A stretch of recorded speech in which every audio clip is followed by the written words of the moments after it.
Nothing like starting the day off with a breakfast slammer. Look at this. Oh, man. Look at how good this looks, guys. This is famous in the Franco household here. We call these the slammers. 2 sausage patties, croissant, and some cheddar cheese. Yum. What did we sell today? Let's start off with Amazon. This first item here is Weekend Warriors by Fern Michaels paperback book. Got this one sold for $5.93. Our paperback needs to leave, needs to get out of the house. What else we got? Got this out of a storage unit. This is a Walt Disney Peter Pan illustrated hardcover book from 1994, and we got 6 shipped on this. So, yeah, anytime you do the storage units, you know, and you find stuff that could be sold, I mean, anytime you can add up dollars, it really matters, right? At the end of the day, if you could process the stuff, right, you know, at the end of the day, it all comes to a head, and it's all part of that paycheck. All right, and then the last item, I just showed you guys this recently. This is that Jerry Garcia audio CD, double CD, and this one sold for $15.62 on Amazon. So we're going to package this stuff up, and I'll start showing you guys some Etsy stuff. Alrighty then. I got some stuff for Etsy here. This is a Ralph Lauren Polo Sport. Sportsman hand-knit linen blend sweater, size extra large. And this one sold for $35 shipped, going to Massachusetts. Let's see what else we got here. Let's put this honking sweater down. Look at that. It's a nice sweater. Big and thick. It's going to keep somebody warm. All right, next one is a late 80s, possibly early 90s, Screen Star's Best. Tell by the tag right there. This is a United States Marine Corps shirt. My Corps, your Corps, Marine Corps. And we got 20 shipped for that one there. And then, hey, sold my first Johnny Cash record from that lot. So that's a nice. It's always nice to sell stuff, right, Forrest? So this is carrying on. Johnny Cash and June Carter carrying on with just a standard vinyl record here. As you can see, I've got it all prepped up here. Got the bag on it. We're going to ship this out. This one for 12 shipped. Again, going to package this stuff up. At some point, I'll show you some eBay sales. We are back. We've got some eBays. Let me show you guys here. This is Wayne's World Party Time. Hey, hey, hey. Just a basic Wayne's World, like a flex fit new era hat. Nothing crazy here. Got $14.94. Yeah, these are all going to be eBay here. So let's throw that over there. Here's a Marvel Punisher, the Punisher, retro t-shirt here, size extra large, got $8.40 shipped. Somebody messaged me the other day and they were like, hey, you're not really making any money with these t-shirts under $10. And you know what? It depends on how you look at things, right? I mean, at the end of the day, that piece of paper, when I break down the cost, yeah, I am making money. It all comes down to how are you buying these items. I mean, I'm not going out and buying $4 or $5 t-shirts. There's no way. That my business does not run that way unless it's something that I can look at and go, oh, that's a $40 bill, a $50 bill, et cetera, et cetera. Then I have no problem paying up. But these basic shirts, I mean, a lot of times I get them at garage sales. I mean, thrift stores when they're half off days, maybe get them for 50 cents or a buck. So I don't have very much money in the clothing. That's why I really like clothing, because it's one of those products that's so abundant out there. And I've been talking about this for a long time about that anybody can get into, right? And mostly a lot of clothing is one-offs. It's a one-off piece of clothing. And if you really truly look at what you're buying, right, the way that you could separate yourself from all the other clothing sellers out there is to diversify and look into different items that, if everybody's picking up Brooks Brothers 9 irons, even though they do sell it, great, but there could be 25 size extra larges out there, you know what I mean?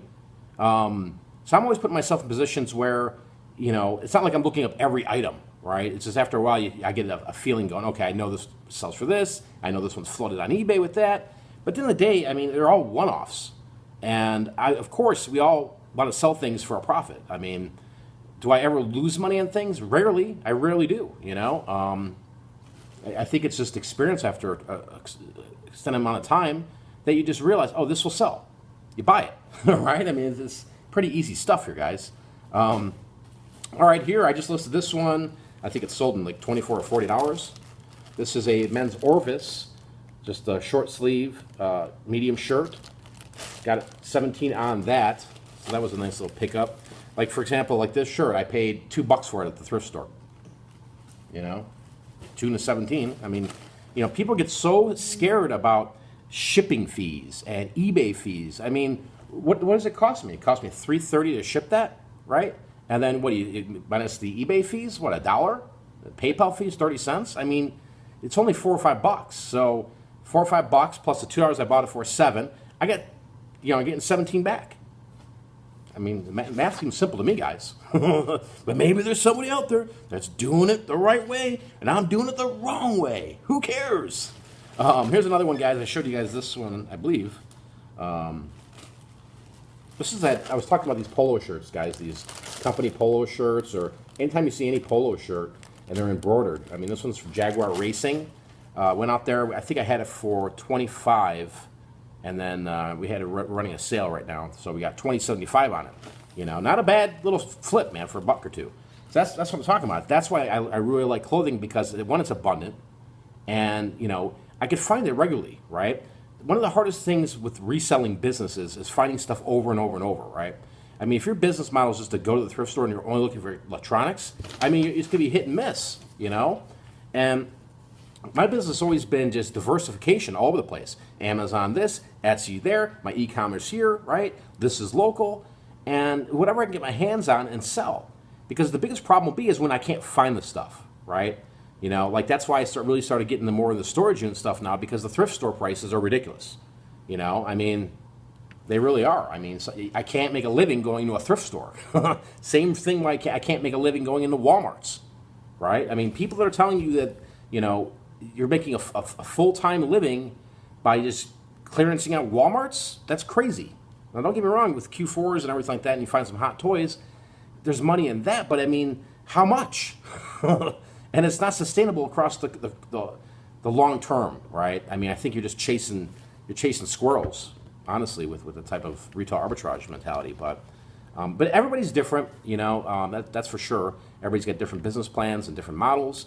You know, where do I see myself in a couple of years? I mean, I've got it mapped out already, you know. You guys got to remember, I had a full operation in Chicago when I was running my business. I had multiple employees. We were doing a lot of things here and there. Now, I got here. We had a couple workers, you know, that came in and out of here. And now I'm looking for some space. I'm planning on doing some big stuff. I'm looking to really kind of scale this business up and doing a lot of things a little bit differently than I'm currently doing now. But it's all about mastering the skills, mastering the art of what items sell online, and then going for it, right? And then just creating a system, a breakdown on how all these processes work, right? I'll make a whole other video. Maybe we'll talk about that here in a bit. I gotta get the stuff packaged up, but we'll talk about like employees and stuff like that. Okay, so back to what I was saying before. You know, I can only give you the information that I know, and it's worked for me over the course of my life, right? I'm not one for stealing somebody else's concepts. I'm not one for, you know, oh, I got to go copy this person. You know, I've always done my own thing, and when I find something that's working for me, I run with it. Now, I'm going to talk about my experience with my warehouse, you know, that I had many, many years ago. When I first started it, it was great because it allowed me to get the things out of the house and let me store it all there. And, you know, it's kind of, it was awesome. It was an awesome feeling of having a storefront / warehouse, right? But at the end of the day, you know, it was hard work, right? I mean, when you start getting more employees involved, you know, and when you're hearing people talk about employees, you know, that means you're paying the people. I mean, right? And if they're working 40 hours a week, you know, what? $600 a week, every week, $1,200 to $2,400 hours a month, right? You have to sell a lot of things, guys, okay? And you have to constantly be selling, constantly be buying. And there was a lot of ups and downs with my business I had in Chicago, and you know, there were some things I did wrong. You know, like I gave up on books. You know, I started with the warehouse there. We bought out. I've told the story probably 1,000 times about how we won a huge lot of books at an auction in Glendale Heights for $1. And I didn't know what to do with them. I was like, oh, okay. I was listening on Merchant Fulfilled Amazon. I'm like, let's just try this out. And then they were selling left and right. I'm like, wow, cool. So then I'm like, that's what got me in the Amazon FBA is I just sent all the books in because I was tired of looking at them. I need the space where they're at in the shop. But, you know, once we were done loading with those books, it was kind of like a relief, like, oh, good, they're gone, right? But at the same time, we were making money off them. They were selling all the time, and we just got kind of sidetracked with a lot of things, and you know, but I think if I would have went back and just kept sourcing books, because at that time in Chicago, I don't know how it is there now, guys, but I go to these auctions all the time locally, and the one thing that people never wanted was the books, honestly. So I think that was my biggest mistake, was not going fully after the books. Now, I mean, we were doing T-shirts, we were doing hats, baseball cards. I mean, you name it, mid-century modern furniture. We were selling everything out of the store, and I was selling my T-shirt lines out of there. We were making the T-shirts, we were screen printing them there. So we had a lot of things going on.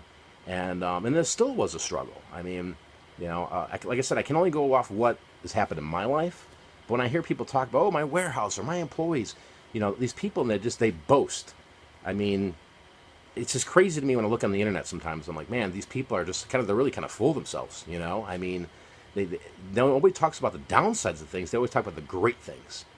And when I hear people do that, I turn them off. I'll never listen to them, never watch them again. That's just me, because I've been doing this for 15 years. There are ups and downs. Am I making money every year? Of course, I have to, right? But am I out there smoking cigars and living the high life? Making $500,000 a month? No, come on. These are pipe dreams people try to feed you. And but yeah. Anyways, guys, hopefully with my journey here, if I can get things worked out and put systems in place, that hopefully soon you'll start to see, as I start making more of these videos, kind of what my operation is going to be like on the other end. Hopefully over time. And I've got so many ideas in my head. I know I can get abundance of things, and it's just the hardest thing with it all is you need help. You need workers. You need people to help you process this stuff, because being a one-man show or two-people show, I mean, you can only do so much in a day. And I'm not a big believer in hiring virtual assistants from, Uzbekistan, right? I mean, if I'm going to pay money to people to help me with my business, they've got to be people that are local here, and it's always been my biggest thing. But once you start getting those employees, they're counting on you, right? They're counting on you to make a living. And if you have a bad week, what are you going to do if you can't pay them, So anyways, guys, kind of a little lengthy video here, just kind of shooting stuff, freestyle. Really appreciate you guys watching and enjoying the videos and commenting and liking. I'm having fun doing this, and it's I should have been doing this a long time ago, honestly, because it's one of those things where you guys motivate me, right? The more people that watch the videos, the more likes, the more comments, the more it motivates me to keep making the videos. That's the fun part. It's driving me to let's list some more. Let's keep pushing forward, right? So it's kind of a win-win situation here between me and you, right? Maybe you're learning from me. Maybe I'm here just for pure entertainment. Hopefully you're getting something out of these, right? And again, I'm not, like I've said this before many times, I'm not here to waste your time, right? That's why a lot of this stuff's to the point and moving on and so forth. So with that being said, guys, I appreciate you guys watching. Thanks again. Till next time, I'm out of here. Peace. Vlog over.